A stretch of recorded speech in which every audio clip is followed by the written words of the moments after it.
Hello, Camels, and welcome back. I'm Angelina Sulison. And I'm Alex Pagano. This is Campbell Now. A new single-dose COVID vaccine has been approved by the FDA. Johnson & Johnson's new vaccine has been labeled highly effective and safe.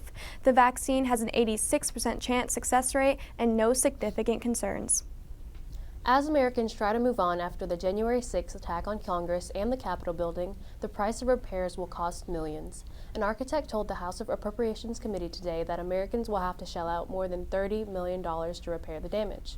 The number will go to even higher for new security measures. Last month, angry supporters of former President Trump disputed Congress and briefly took control of the Capitol building to protest election results. Dozens of those suspects currently face criminal charges for the attack.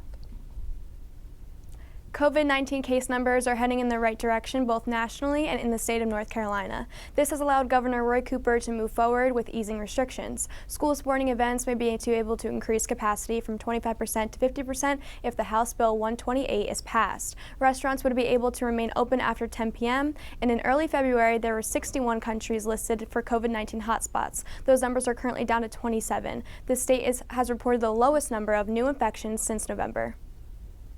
A mother has passed the antibodies for the COVID vaccine to her son through breastfeeding.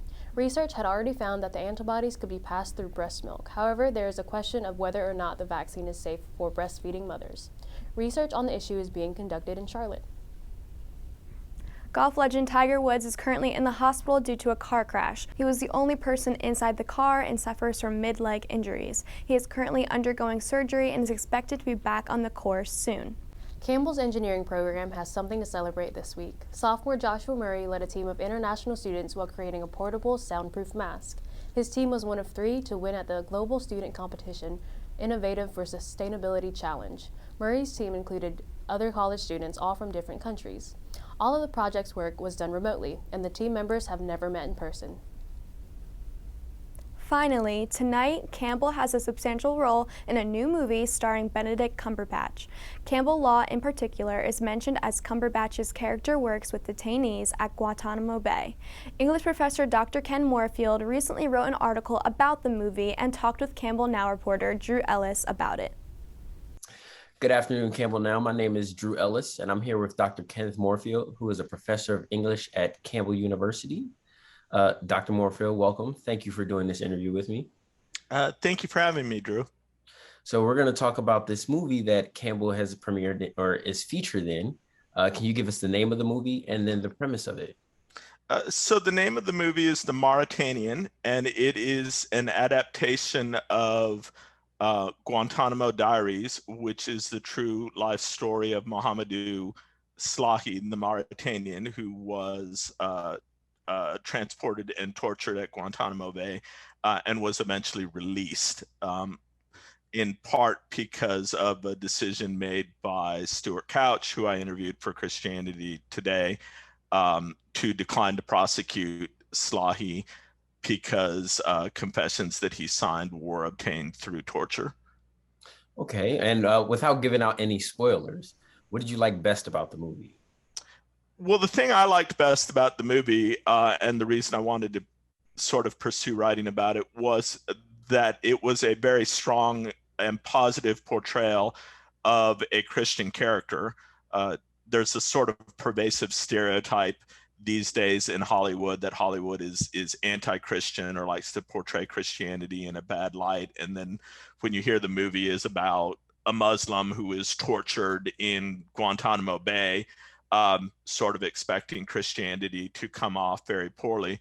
But in fact, the film is very accurate at portraying Couch's Christianity and the way that it informed his stand against torture and his reasons for declining to prosecute a man that he formed the legal opinion of that we had tortured.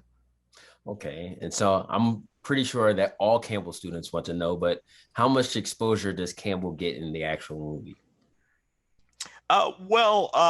Quite a bit. I mean, he obviously, Couch is a graduate of Campbell Law School. And in the final scene of the movie, in which Benedict Cumberbatch, who plays Stuart Couch, meets with Jodie Foster, he's wearing a Campbell he called it a t-shirt. It's hard for me to tell whether it's a Campbell t-shirt or a golf shirt. You have to look a little bit closely, but there's a couple scenes where you can clearly see the Campbell logo. And in fact, Stuart Couch said in the interview with me that one of the things that he appreciated about Benedict Cumberbatch was his willingness to wear the Campbell shirt and wear some gold wings that Couch's father had made for his military uniform, so that he wanted very much to be authentic and respect the things that were important to Stuart. So Campbell comes off, is not mentioned a lot in the film, but when it is mentioned, comes across very positively. So I'm pretty sure that's why students are going to be interested. And then my last question that I have for you, what would you rate the movie on a scale of 0 to 10? On a scale of 0 to 10, I rated the movie very highly. I would say, an 8 or a 9. I think the movie moved me on an emotional level. It made me care not just about Muhammad Islahi, but about Stuart Couch. And it made me reflect as a Christian on the fact that our religion is founded on one of the most important events in history, which is an innocent man being tortured by the state. And so, it really made me challenge some of my own thinking and reflect deeply on whether it's possible to be a Christian and support or even condone the use of torture in any means.